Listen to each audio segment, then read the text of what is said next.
on table manners. Betty, our hostess, is having a few of her friends to her home for a birthday party. She has been to any number of little parties like this, but this is the first time she has given a party all by herself. Like everyone else, she thinks that her etiquette is perhaps not perfect, but good enough so that there are no glaring errors. She is proud of her table arrangement and thinks she deserves a word of congratulation. But the housekeeper must tell Betty she has noticed a few errors. A napkin is out of place. The butter knife belongs on the butter dish, not next to the meat knife. And a water glass. Small matters, but they are important when they show whether or not your habits of etiquette are correct. See if you notice right away when someone is incorrect or is definitely correct. Betty's confidence is shaken a bit, and she has doubts of her correctness. Should she have preceded her guests into the room? Is she directing them to their places properly? Should Betty have used place cards? The young man who is trying, too late, to assist Betty with her chair is Bob. It is his birthday that is being celebrated, and his host. He seems to feel at ease and just act as she always does. Notice now what a way of opening his napkin and putting her in his belt. Could that be all right? Bernie and Helen seem quite certain of the way they open their napkins and place them in a half fold in their laps. They seem to be really at ease. But then everyone is more at ease now that the party has really started. The main thing is that they should enjoy each other's company. Betty and Bob aren't worrying about their mistakes for a moment, but in the back of their minds they realize they will have to pay more attention to their manners. They know that the object of correct etiquette is not to make life formal and dull, but to make it fully enjoyable. There are reasons for each act of etiquette, as in a man's assisting a lady with her chair, or the order with which people are.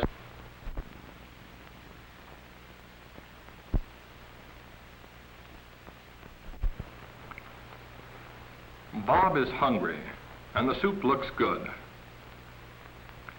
He is using his company manners, but as we see, he is doing at least 3 things wrong. Now that the soup is served, Betty sees that the crackers are passed. Floyd passes the crackers to Dorothea before he helps himself.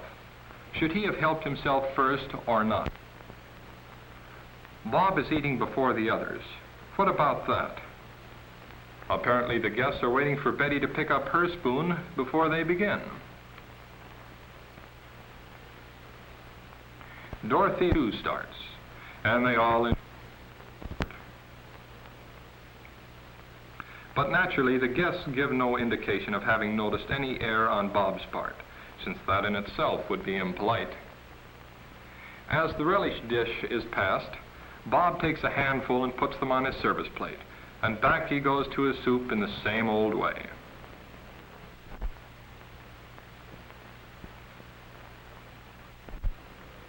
Then Bob notices that the others have placed their relish differently, and changes them from one plate to the other, knowing there is a reason, but what is it?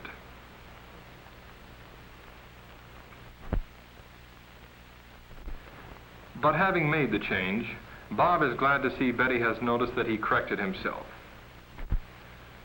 All is well again with the party. No one's enjoyment is being interrupted with any problems for the moment.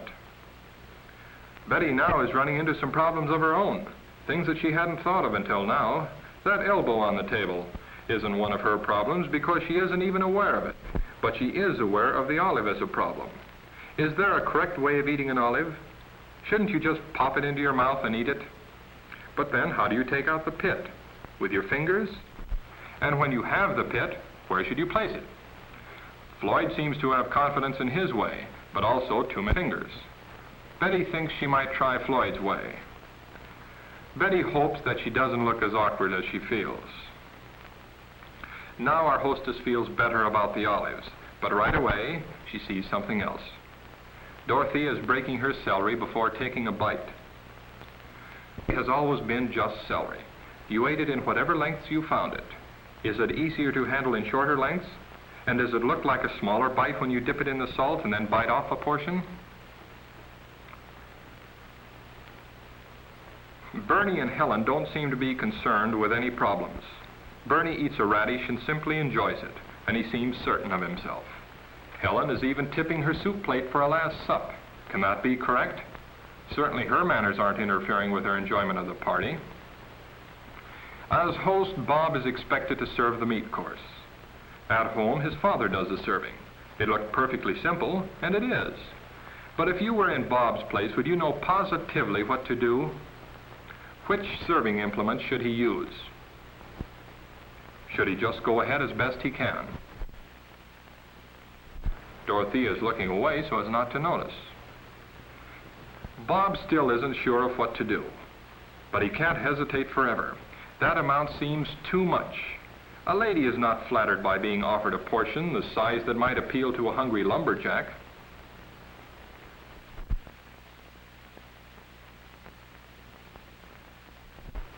Betty is worried for Bob, but after all, he is trying. Everyone learns by experience, even when mistakes are made, and one isn't at all sure of anything that he is doing. Bob wonders if the portions he is serving are now too small. Should he give a large portion to the men and small ones to the ladies? Or should he serve about this amount and let the guests return their plates if they wish a second helping? Now Betty is about to serve the salad. Some new questions are arising. Can she use the implements for serving the salad correctly? And what size should the portions of salad be? Is she offering too little? Is she getting a proper assortment? As Betty passes the plate, should she say for whom the plate is intended? Bernie and Helen act as though everything were going smoothly with them. And so really it is. In spite of Betty's worries, there are no mishaps. Floyd and Dorothea are enjoying themselves. Bob, you notice, is not starting first this time. He waits with the others for Betty to start. Here is the kind of fun that they all thought of when the party was planned, of having a good meal together and plainly enjoying one another's company. The errors that have been made haven't taken the fun out of the party, and we must remember to give them credit for all the things that have been done correctly. For every mistake made, a dozen things have been done correctly. Bob is feeling more confident of himself. He seems to remember that it is correct to use his knife for cutting lettuce or tomato if they are served in pieces that are too big for a proper bite. What do you think? Is he wrong or is he right? But the person with confidence isn't necessarily the person who is correct. Up until this minute, Betty has been confident that a person should butter his vegetables with his knife. But now that Betty sees Floyd buttering his with his fork, she isn't certain. She wishes she did know definitely. It seems safer to follow Floyd's example. If he is correct, then she will be too. Bob is swinging from one extreme to another. One minute he is uneasy, the next overconfident. Now he is forgetting even his company manners and is acting as he usually does, in telling one of his favorite stories. Dorothea and Floyd give him their attention when he's looking at them, but at the same time they manage to continue eating while their food is warm. Bob isn't letting the story interfere with his eating either. So let's try counting the number of obvious blunders. The waving of his knife and fork about. Talking with food in his mouth. Monopolizing the conversation. But it is an exciting story. It's about a trip up in the mountains, and then, uh-oh. This isn't the kind of an ending to the story that Bob had in mind, but it is quicker and maybe better. At least it stopped Bob from making any more mistakes. Betty, too, has discovered that she had forgotten a couple of items of behavior. She is thinking that perhaps she and Bob both need to be embarrassed a bit to make them admit that their manners aren't as good as they should be. Bob may be thinking the same thing, because he certainly looks as if he has decided to make a lot of changes. The others, of course, say nothing. Betty decides that the first thing for her to do is to regain her poise. Just act as though no errors had been made. But she will be more observing of her own manners and those of others, too. Betty feels safe in her way of eating a roll and jelly. Is there anything in what Bernie and Helen are doing that would get your attention right away? Was there anything in the way he helped himself to more jelly? How about the way he holds his knife and fork? Or the way he cuts his meat? and takes it to his mouth with his left hand. When you are eating meat, do you take the meat to your mouth with the fork in your right hand or your left? Is there a question of correctness here? Helen is also using her left hand. Betty holds the fork in her left hand while cutting the meat, and then passes the fork to her right hand for placing it in her mouth. This is zigzag eating. She has noticed that the British and continental people usually use their left hands. But now that she is beginning to take her manners seriously, she wonders if there is a matter of correctness involved or whether both ways are equally correct. One way American, the other European. Betty wishes she were as certain of that point as she is of how her knife should be placed. Bob has never heard of zigzag or continental ways of eating meat, but he is on the watch out for such things now. And as soon as he notices what Betty is doing, he is ready to follow her example, whether she is right or wrong. He uses his left hand all right, even if he does take an oversized bite. Bob congratulates himself on trying a new way. He and Betty have a lot to learn. At least there are no further mishaps as the meat course is finished and the table cleared for dessert. Bob is happy now and is proud of himself. Formal parties like this are really enjoyable when one isn't afraid of doing the wrong thing. Bob has reached the point where he feels that since his intentions are good and he is watching himself, that all is well. If you just try to figure out what is the reason for each rule of etiquette, you find that the rules are sensible. After all, correct manners are simply the way one person shows his consideration for another. In other words, proper manners are your way of showing common politeness. As far as Bob is concerned, this is the best birthday he has ever had. And to top it off, a big birthday cake that Betty had made for him. He really appreciates this. For the cake is a symbol, like the whole dinner, of friendship.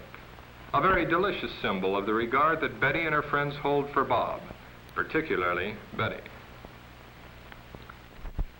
The lighting of the birthday cake with candles is an old custom, and so is the blowing out of the candles. But do you suppose the placing of the candles at the side is a modern touch of avoiding possible germs being blown on the cake? Serving the meat course upset Bob. Apparently serving the cake has its difficulties too. Our hostess isn't certain that she should be helping Bob. She worried about leaving the table to bring in the cake in the first place. Betty wondered if the serving should be left to the housekeeper. What would you say? There is no denying that Bob needs help. He is having trouble with the serving implements again. Do you think he might be able to figure out from the shape and the size of the blades which to use? Cutting and serving your own birthday cake would seem to be a pleasure, but could you actually do this any more gracefully than Bob is? Betty's help may not be as great as she thinks. What of her reaching in front of Bob, and about her placing the dessert forks? Are these correct? Bob accompanies Betty to her place, assisting her with her chair before resuming his serving. He is at least trying to change his habits.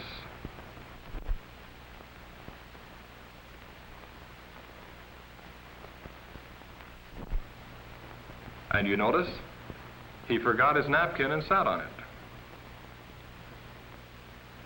He is serving smoothly now and is not distracting his friends with his difficulties. They are free again to chat as they wish. And once again, the party is fun. Bob and Betty met more problems than they expected.